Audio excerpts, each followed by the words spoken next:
Isang ginang po na mayroon namang bukol sa dibdib ang atin po namang alalayan at sasaklolohan ngayong araw.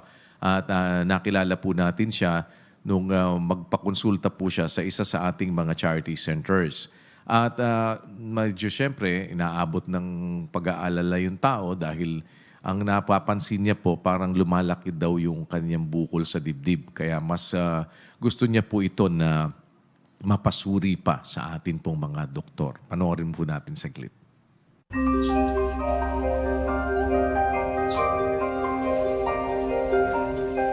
May mga sakit na nabubuo ng tahimik. Walang senyales, walang babala. Gaya na lamang ng bukol sa dibdib. Madalas, napapansin na lang ito kapag lumaki na. Itong naramdaman ko nung January, nung nakahiga ako, kumapit ito tagiliran ko. Ba't ako kumakapit? Tapos may bukol. Aba, natakot ako ngayon. Sabi ko, may bukol.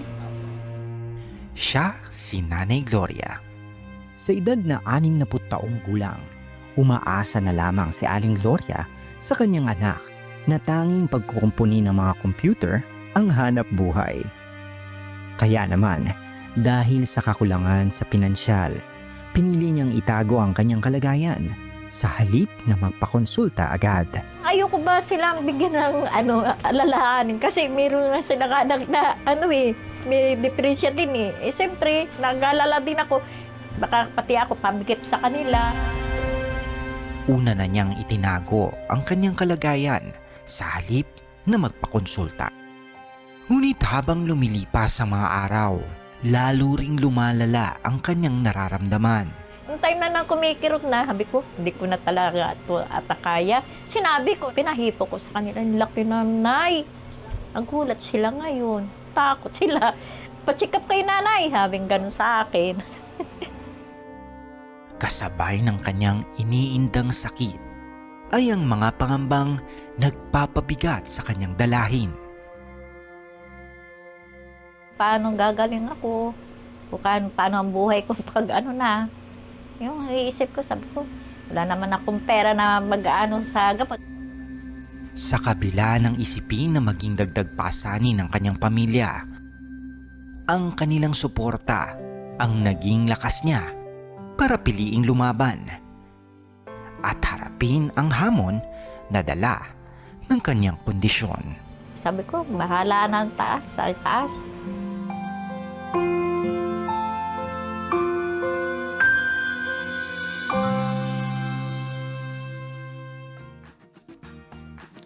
At ngayong umaga po, kasama natin po si Nanay Gloria. Nanay Gloria, magandang umaga po sa inyo. Magandang umaga po rin, Kuya Daniel. Magandang umaga sa inyong lahat. Ayan, opo. At kasama natin dito po si Doc Cliff Ibanez para po naman matulungan tayo dito sa inyo pong problema. Dahil, kumusta po ba ngayon? Patuloy pong nararamdaman ninyo yung kumikirot? Paminsan-minsan po. Sa loob ng isang linggo, 2 beses po. May parang pumipitik po siya. Oo, Ito nga ganun. po eh. Anak po, yun ang mabigat. Doc Cliff, ano ho ba ang immediately pagka ganyan, kailangan nating magawa? Lalo na kung nakikita na may bukol, very evident, at may nararamdaman na sumasakit. Siguro parang minsan parang yung pigsa. Di ba parang yung sinasabi ni nanay na description, parang pumipitik-pitik kasi parang... Hindi, pagka pumipitik ko, naramdaman ko, sabi ko, aray. Tapos- Nang ganyan kalapapa, pag ginaganyan-ganyan ko, mamaya, wala na. Tumutugon ho ba yung sakit sa may likod ninyo? Ganon? Hindi naman. Hindi naman. Ano, talaga, naramdaman ko lang talaga. Anong kailangan natin gawin kaagad, Doc Cliff? Kasi siyempre, yung pagsusuri na higit, ano po ang kailangan magawa? Opo kuya, bigyan ko lang po ng short information po sa nangyari po kay nanay. Meron pong bukol si nanay na nagsimula noong January. Actually, nakapanya po yung kanyang bukol noong January. Kaya lang, hindi niya po kasi ito agad na ipakonsulta sa kadahilan ng ayaw niya raw po bigyan ng alalahanin ng kanyang mga anak. Ito pong June, nang nasabi niya po ito sa kanyang mga anak, agad na naman po na nagpakonsulta si nanay at na-check po yung kanyang mga bukol. kanyang bukol po sa So may kaliwang. initial na Yes po. check-up na po na nangyari kay nanay. Yes po, kuya.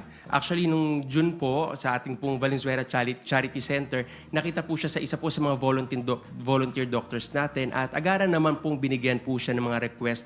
At awa naman po ng Diyos, tumugon po si nanay at nagpa-test na po tayo sa kanya. Meron pong initial na ultrasound and mammogram na pong naibigay po para kay nanay. Okay. Ano po ang resulta doon sa, meron na po bang makikita doon sa mammogram na yon o meron na bang maaaring sabihin sa atin ito kung ano ang ating hinaharap na problema? Opo, kuya.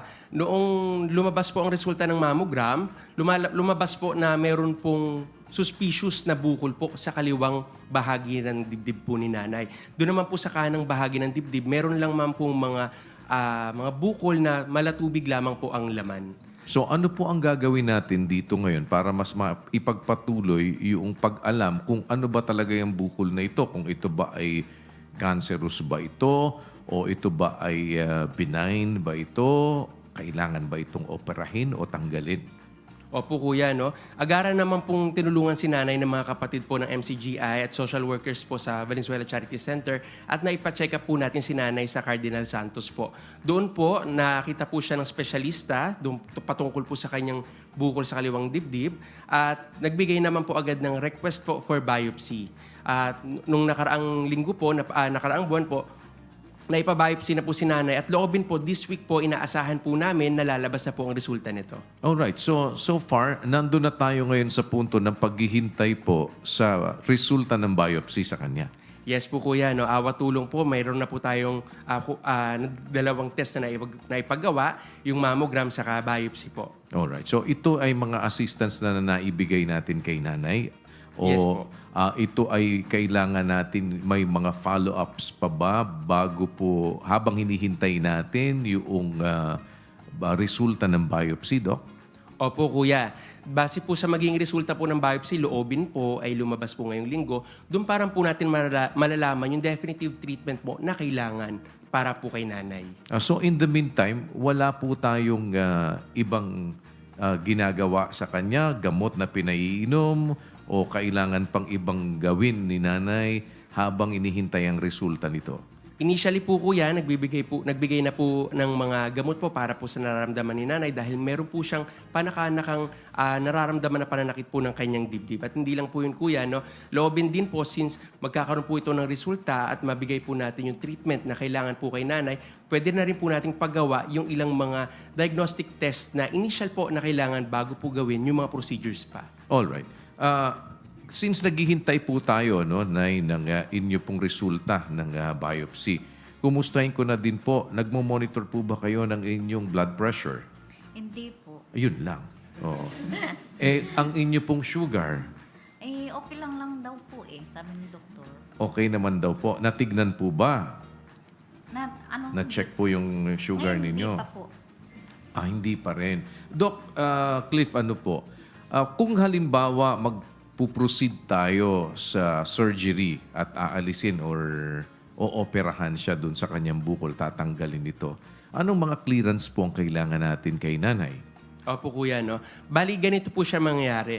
Kung lalabas po ngayong linggo yung resulta po ng kanyang biopsy, doon po natin malalaman yung definitive treatment na kailangan po ni nanay. Ang treatment po, kuya, maaaring ang pasyente po ay maoperahan, matanggal po yung bukol, maaaring mag-undergo po ng ilang mga gamutan, kagaya po ng chemotherapy, radiotherapy, at ilang hormonal therapy. Again po, depende sa magiging resulta po. Ngayon po, kuya, initially po, meron na po tayong mga nagawang mga test po sa kanya. Alright. So, wag naman sana, just in case, para na rin po sa kapakanan ng ating mga tagapanood. Pero kung halimbawa po ba na ito ay sabihin na, sabi niyo suspicious, Yes po, kung kuya. yung pagka sinasabing suspicious, pinaghihinalaan ninyo, no? Opo, kuya. Ang hinala ninyo ay ano? Since po doon po sa mammogram, lumabas po na ito ay BI-RADS category 5, ibig po sabihin suspicious, meron pong tsansa o 95% chance na maaring ito po ay uri ng bukol na kumakalat po. Na kumakalat. Opo. Sa mga bukol na kumakalat, ano ho ba ang mas mainam talaga? Ito'y tinatanggal o ikini-chemotherapy na tinutunaw? Maaari pong isa lamang po ang paggawa sa kanya, depende po sa magiging resulta, maaaring mag-undergo po si nanay, loobin po ay more on mga breast conservative surgery po, at maaari din po magbigay po yung specialist ang titingin po sa kanya ng ilang mga chemotherapy, or maaari din pong sabay po itong ibigay po sa pasyente. Ayan, okay. So sana yun po ang... Doon po namin naman kayo higit na maalalayan, ano inay? Kasi tinago nyo pa eh. Nagsisi po ako eh. Sana nung maliit po, sinabi ko na sa kanila. Kaso Oo nung nga. talagang di ko na kaya, malaki na po eh. Opo. Nag-alala din ako sa mga anak ko kasi meron din anak sila PWD. Isip ko, ako pa rin ang Opo. pasaanin nila. Naintindihan naman po namin yung inyong alalahanin na yun. Ano? Kaya lang, kung minsan po, ang nagiging problema, para na din po doon sa kapakanan ng ating mga taga-subaybay, ano? Mas mabuti na po yung sabihin na din natin kaagad. Sa bahagi po din kasi ng ating mga anak, naintindihan natin yung pag-aalala ng magulang na ayaw nilang makabigat doon sa kanilang mga anak. Pero hindi naman po pwedeng basta't gano'n na lang, ano? Dahil hindi rin naman po pwedeng pabayaan. Mas isipin po natin kapag ka nag-uumpisa pa lang, mas madali pong magamot. Ganun po. Opo, Kaso di muna, ba? Pagka po tinako naman, ko po eh. pagka naman kumalat, ganun din po. Una, ayaw natin maging pabigat. Later on, mabigat din po yun. Mas pagka dating ng dulo, mas mahirap pa po kasi mas mabigat na yung gamutan. Kaya po, but just the same, ano po, inay, nandyan po yan. Nandito na tayo sa ganitong kalagayan.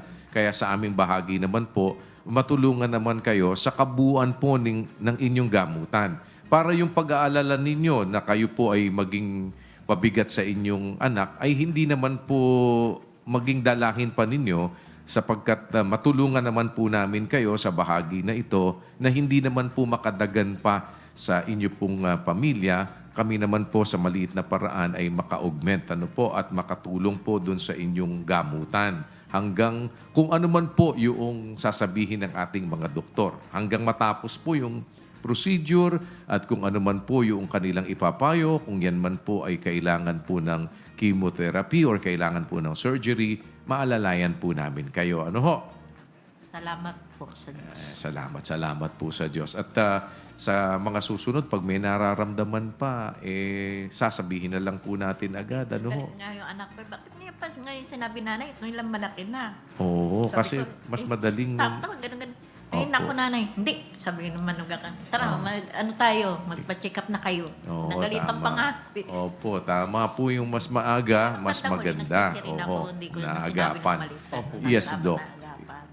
Yun nga po, kagaya po ng sinabi ko po kay nanay na mas maganda nga po na mas maganda mapagawa niya na kasi baka po kasi si nanay po meron pong agam-agam na wag muna i-proceed dahil karamitan po sa mga ilang pasyente po kasi parang ayaw po nila ipagalaw yung kanilang dibdib. Sabi ko po kay nanay, mas maganda, agad-agad po, loobin kung lumabas na pong resulta at madiscuss na po sa kanya yung magiging treatment of choice para sa kanya, may paggawa niya po. At nandito po ang GMK-UNTV, kasama po ang MCGI, ang kapatiran ng MCGI para po tulungan po si nanay. At awa naman po ng Diyos, si nanay po ay willing daw po mag-undergo po ng mga procedures na maaari pong niyang, na maaring gawin po para sa kanya. Yan. At ma-check na din po kung kumusta yung kanyang sugar, kumusta yung kanyang ibang kalagayang pangkalusugan. Meron naman po tayong mga ibang maaari pang magawa para kung sakali ay alam na rin kung ready ba siya sa mga procedures pa na pwedeng gawin in the future. Yan. Kaya inay, may awa po ang Diyos.